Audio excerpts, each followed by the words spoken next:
हिमाचल की शादी में पिशाच का पोजीशन।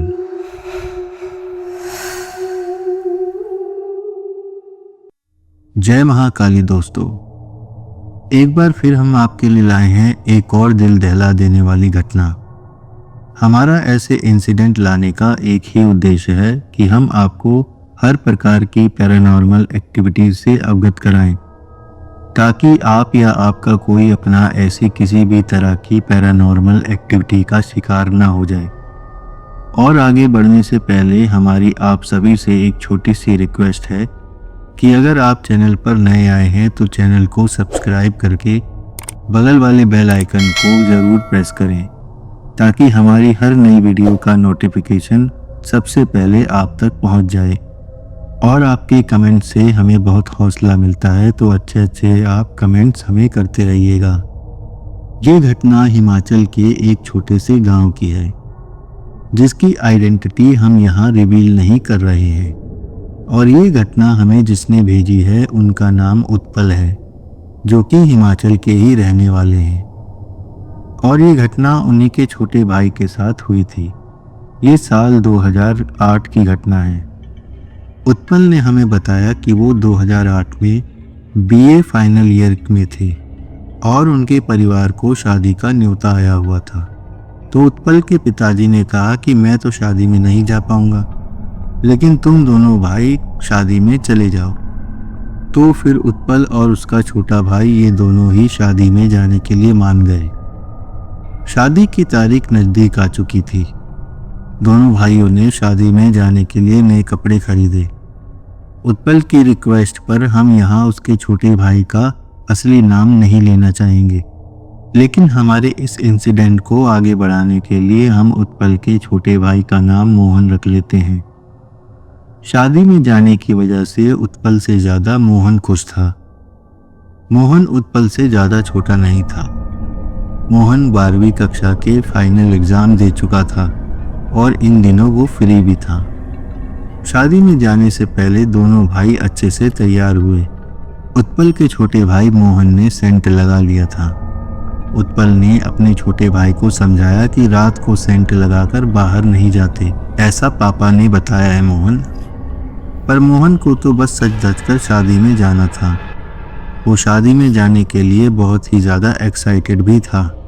अब दोनों भाई शादी वाली जगह पर पहुंच चुके थे। वहां से बारात जिस गांव जा रही थी वो गांव उनके गांव से 10 किलोमीटर दूर था। थोड़ी ही देर में बारात रवाना होने के लिए तैयार थी। लड़के के घर वालों ने बारातियों के लिए बस करा रखी थी। वे लोग कुछ ही देर के सफर में दूसरे गांव पहुंच गए। अब बारात उस स्थान पर पहुंच गई जहां से लड़की वालों का घर कुछ ही दूरी पर था। दूल्हे के दोस्तों ने नाचना शुरू कर दिया। बारात जोरों शोरों से आगे बढ़ रही थी। दोनों भाई उत्पल और मोहन बारात के साथ साथ ही चल रहे थे।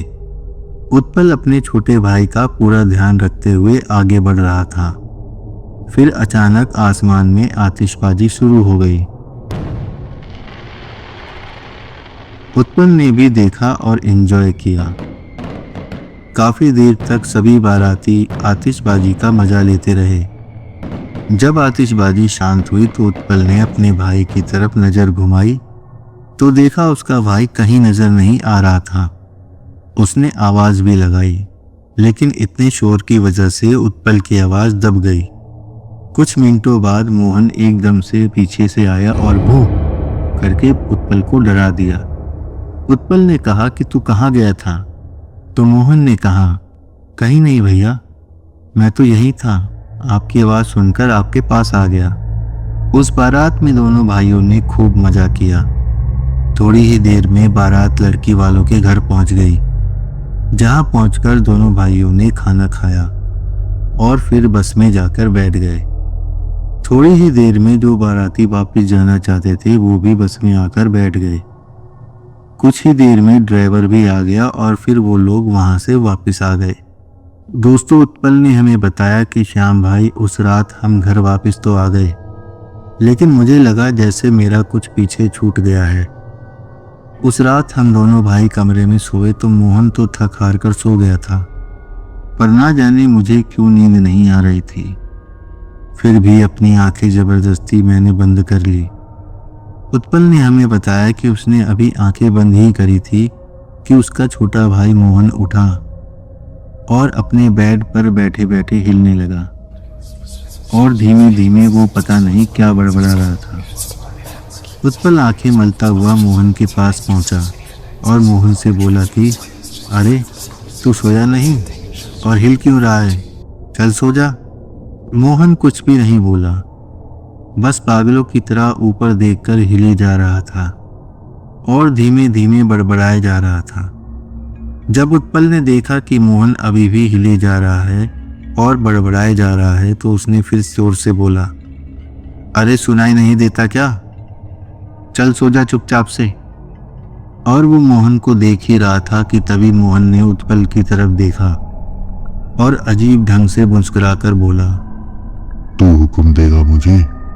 उसकी आवाज बदल गई थी। उसकी आंखें ऐसी लग रही थी जैसे खून उतर आया हो और फिर बुरी तरह से हंसने लगा।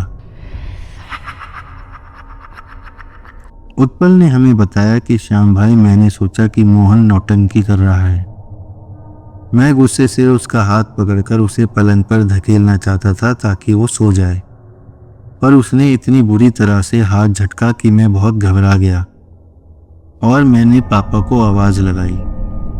पापा तुरंत ही मेरे पास आए तो मोहन को ऐसी अजीब कंडीशन में देखकर बोले कि ये ऐसी हरकतें क्यों कर रहा है। पापा ने मोहन को आवाज लगाई कि बेटा बेटा मोहन, क्या हुआ तुझे, तू ऐसी हरकतें क्यों कर रहा है। तभी मोहन ठीक वैसे ही हंसने लगा जैसे वो मेरे सामने हंसा था और तभी वो अपने आप को मारने लगा। उसके मुंह से अजीब अजीब सी आवाजें आ रही थीं। बड़ी मुश्किल से मैंने और पापा ने उसको संभाला। पापा ने मुझसे कहा कि डॉक्टर को बुलाता हूँ, पता नहीं क्या हुआ है मेरे बच्चे को, ऐसा तो ये कभी नहीं करता। थोड़ी देर में डॉक्टर आया और उसने मोहन की ऐसी कंडीशन देखकर उसको सुलाने के लिए इंजेक्शन दे दिया और कहा कि घबराने की कोई बात नहीं है, कभी कभी नई उम्र के बच्चों के साथ ऐसा हो जाता है। अभी तो उसको सुलाने के लिए इंजेक्शन दे दिया है। इंजेक्शन देने के कुछ देर बाद मोहन सो गया। उत्पल ने हमें बताया कि श्याम भाई, हमें तो लगा कि सब ठीक हो गया है, मेरा छोटा भाई सो गया। फिर सुबह पापा रोज की तरह पूजा करने लगे। पूरे घर में पूजा की घंटी की आवाज आ रही थी। जो मोहन अभी तक शांत सोया हुआ था वो अचानक उठा और अजीब तरह से चिल्लाने लगा और वो एक ही बात कह रहा था कि बंद करो ये आवाज, और चिल्लाए जा रहा था। उत्पल ने हमें बताया कि मोहन के चिल्लाने की आवाजें सुनकर वो उस कमरे की तरफ बढ़ा और जो उसने देखा उसे बताते हुए मेरे भी गूस बम्स आ रहे हैं। उत्पल ने कमरे में जाकर देखा कि मोहन ने गुस्से में अपना चेहरा नाखून से नोच लिया है। उसका चेहरा लहूलुहान हो गया था और अब वो अपने हाथ पर जोर से खुरच रहा था। उसकी हालत देखकर मेरे पापा के आंसू निकल आए। मेरे भी हाथ पांव फूल गए थे कि अचानक मोहन को क्या हो गया। तभी शोरगुल सुनकर बगल के पड़ोसी भी आ गए तो एक ने कहा, लगता है मोहन पर जरूर कोई ऊपरी हवा का चक्कर है। फिर उत्पल ने हमें बताया कि मोहन बेकाबू हो रहा था तो 5-6 लोगों ने मिलकर उसको उनके घर के पिलर से बांध दिया। हमारे पड़ोसी की ही जान पहचान में एक बहुत ही पहुंचे हुए मौलवी थे। उनको घर बुलाया गया। उन्होंने झाड़ फूंक की और मोहन बेहोश हो गया। मौलवी साहब ने मेरे पापा को एक ताबीज दिया मोहन के दाएं हाथ पर बांधने के लिए और कहा कि ये ताबीज जब तक आपके बेटे के हाथ पर बना रहेगा तब तक आपका बेटा ठीक रहेगा। इसका खास ख्याल रखना कि ताबीज ना निकलने पाए। दोस्तों, उत्पल ने हमें बताया कि ताबीज बन जाने के बाद मोहन बिल्कुल ठीक हो गया और पहले जैसा ही हो गया था। अब सब कुछ ठीक था, लेकिन ये पता नहीं चल पाया था कि मोहन ऊपरी हवा के चक्कर में कैसे आ गया। ये बात राज ही थी। एक दिन मोहन अपने यहाँ दोस्तों के साथ क्रिकेट खेलने के लिए बाहर गया और वहाँ किसी बात पर मोहन की अपने दोस्त से कहासुनी हो गई और उसका दोस्त मोहन से बैट छीनने लगा।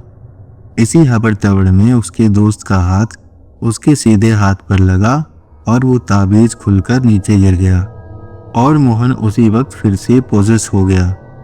उसने अपने दोस्त को ऐसा झापड़ मारा कि वो बेहोश हो गया और वहीं मोहन जोर जोर से हंसने लगा। बड़ी ही मुश्किल से हम उसे वापस घर लाए।